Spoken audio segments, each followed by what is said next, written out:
Welcome back to crochet Kalakar. ഇന്ന് നമ്മൾ സിമ്പിളായിട്ടും easy ആയിട്ടും ഉള്ള ഒരു സ്കാർഫാണ് ചെയ്യാൻ പോകുന്നത്. ഇത് വളരെ ഈസിയാണ്, ബിഗിനേഴ്സ് ഫ്രണ്ട്ലി ആണ്.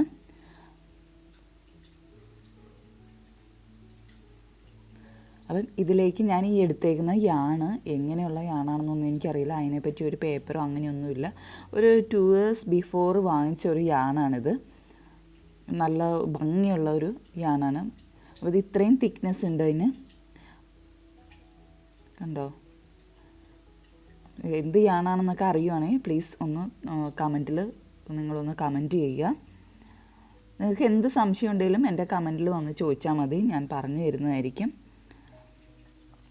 ഇവിടെ ഞാൻ എടുത്തേക്കുന്നത് 8.0 mm ഹുക്കാണ്. ഞാൻ കുറേ ഹുക്കുകളൊക്കെ ട്രൈ ചെയ്ത് നോക്കി. അപ്പോൾ എനിക്ക് കുറച്ച് സ്യൂട്ടായിട്ട് തോന്നുന്നത് 8.0 mm ഹുക്കാണ്. നമുക്ക് എങ്ങനെ വേണേലും ഒരു സ്ലിപ്പ് നോട്ട് ഇടാം. ഞാനിതിവിടെ ജസ്റ്റ് വെറുതെ ഒരു സ്ലിപ്പ് നോട്ടാണ് ഇട്ടേക്കുന്നത്. ഇതാണ് നമ്മുടെ ഫസ്റ്റ് സ്റ്റെപ്പ് നമ്മുടെ സ്കാർഫിൻ്റെ ഇതിൽ. ഇനി ഇതിൽ നമ്മളൊരു 130 ചെയിൻസാണ് നമ്മൾ ചെയ്യാൻ പോകുന്നത്. Chain 1, chain 2, chain 3, chain 4, chain 5, 6, 7, 8, 9, 10, 11, 12. ഞാനിവിടെ 130 ചെയിൻസും ചെയ്ത് കഴിഞ്ഞിരിക്കുന്നു. ഇനി നമുക്ക് റൗണ്ട് 1 ചെയ്യാം. അതിനുവേണ്ടി നമുക്ക് 1, 2 തേർഡ് ചെയിനിലാണ് നമ്മൾ ഡബിൾ ക്രോഷേ ചെയ്യേണ്ടത്. തേർഡ് ചെയിനിൽ നമുക്കൊരു DC ചെയ്യാം.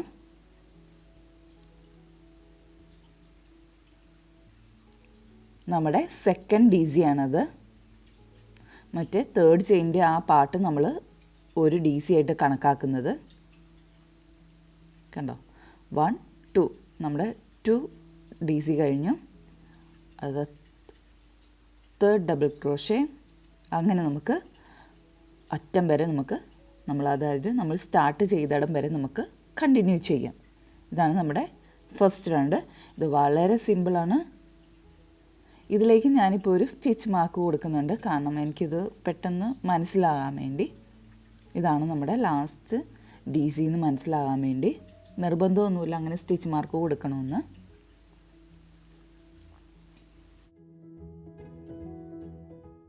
നമ്മുടെ റൗണ്ട് 1 ലാസ്റ്റ് എത്തി. നമുക്ക് ലാസ്റ്റ് ആ ചെയിനിൽ ഒരു DC ചെയ്യാം.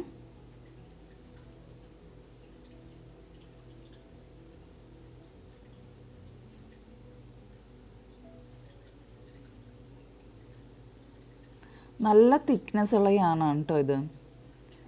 ഇനി നമ്മൾക്ക് ചെയിൻ 2 ഇടാം. അടുത്ത റൗണ്ടിലേക്ക് റൗണ്ട് 2 ചെയിൻ 2.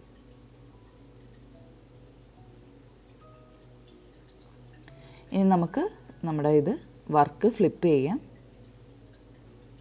എന്നിട്ട് ആ ഫസ്റ്റത്തെ ആ DC സ്കിപ്പ് ചെയ്തിട്ട് നെക്സ്റ്റ് ചെയിനിൽ നമ്മൾ, അതായത് ബാക്ക് ചെയിനിലാണ് നമ്മൾ ഒരു DC ചെയ്യുന്നത്. കണ്ടോ? അതിൽ നമ്മളൊരു ഡബിൾ ക്രോഷേ ചെയ്തിരിക്കുന്നു. ഈ അറ്റത്ത് ഞാനൊരു സ്റ്റിച്ച് മാർക്ക് കൊടുക്കുവാണ്, കാരണം കറക്റ്റായിട്ട് ഏതിലാണ് അടുത്ത റൗണ്ട് എൻഡ് ചെയ്യേണ്ടതെന്നും സ്റ്റാർട്ട് ചെയ്യേണ്ടതെന്നും ഒക്കെ മനസ്സിലാക്കാൻ വേണ്ടി മാത്രമാണ് ഇങ്ങനെ ഒരു സ്റ്റിച്ച് മാർക്ക് കൊടുക്കുന്നത്. ഇനി അടുത്ത ഡബിൾ ക്രോഷേ ബാക്കിൽ നിന്നുള്ള ആ ചെയിനിലാണ് നമ്മൾ DC കൊടുക്കേണ്ടത്. കണ്ടോ? ആ പുറത്ത് മാത്രമാണ് കൊടുക്കുന്നത്. അപ്പോൾ അത് ശ്രദ്ധിച്ച് വേണം ചെയ്യാനായിട്ട്.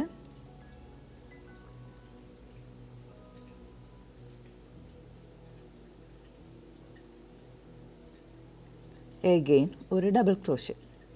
അങ്ങനെ അങ്ങ് നമുക്ക് കണ്ടിന്യൂ ചെയ്യാം.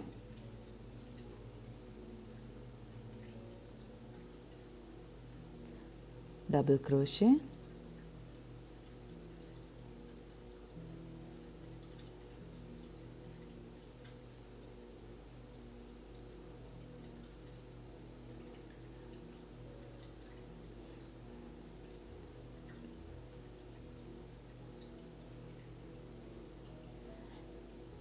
ഇനി നമുക്കിത് കണ്ടിന്യൂ ചെയ്യാം. വളരെ സിമ്പിളാണ്.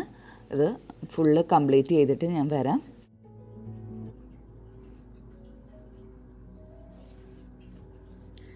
ഇവിടം വരെ കംപ്ലീറ്റ് ആക്കിയിട്ടുണ്ട്. 1 1 2 3 4 5 6 7 8 9 10 റോസാണ് ഞാനിപ്പോൾ ചെയ്തേക്കുന്നത്. ഇത് ലാസ്റ്റ് എത്തി. ഇത് വളരെ സിമ്പിളായിട്ടുള്ള ഒരു സംഭവമാണ്. ലാസ്റ്റ് റോ ഞാൻ കംപ്ലീറ്റ് ചെയ്യാൻ പോവാണ്.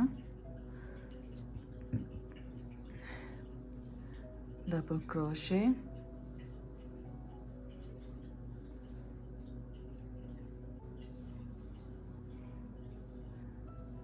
double crochet and double crochet,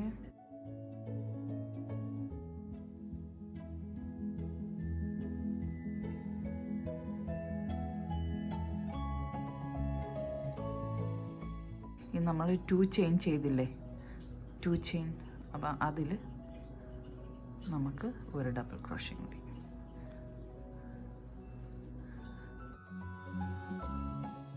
നമ്മുടെ ഇത് കംപ്ലീറ്റ് ആയി. ഇനി നമുക്കിത് കട്ട് ചെയ്തെടുക്കാം.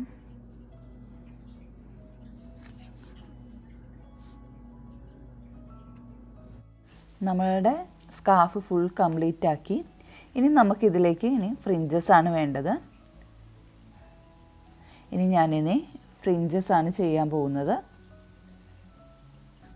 ഇത്രയും യാണ് ബാലൻസ് വന്നു കേട്ടോ.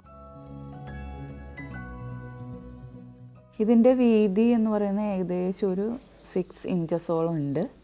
അതായത് 15 സെൻറ്റിമീറ്ററോളം വരുന്നുണ്ട്.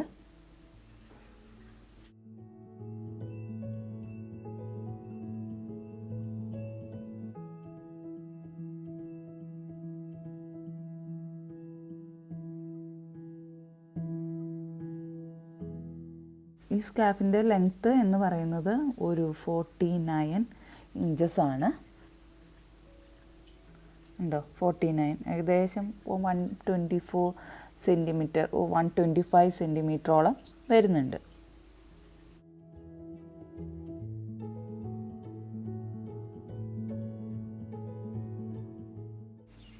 ഫ്രിഞ്ചസ് ഉണ്ടാക്കാൻ വേണ്ടി ഏകദേശം ഒരു 30 സെൻറ്റിമീറ്റർ നീളത്തിലാണ് നമ്മളിവിടെ യാൺ എടുത്തേക്കുന്നത്. അതിന് നമ്മൾ 2ആയിട്ട് മടക്കും.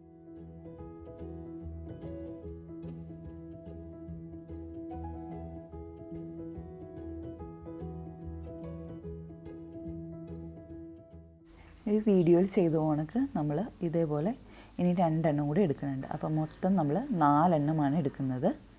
4 ഒരേ ലെങ്ത്തിലുള്ള യാൺസ് എടുക്കും.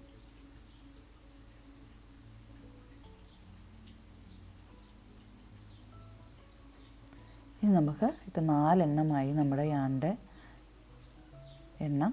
ഇനി ഇതൊന്ന് നമുക്ക് മുറിച്ചെടുക്കാം.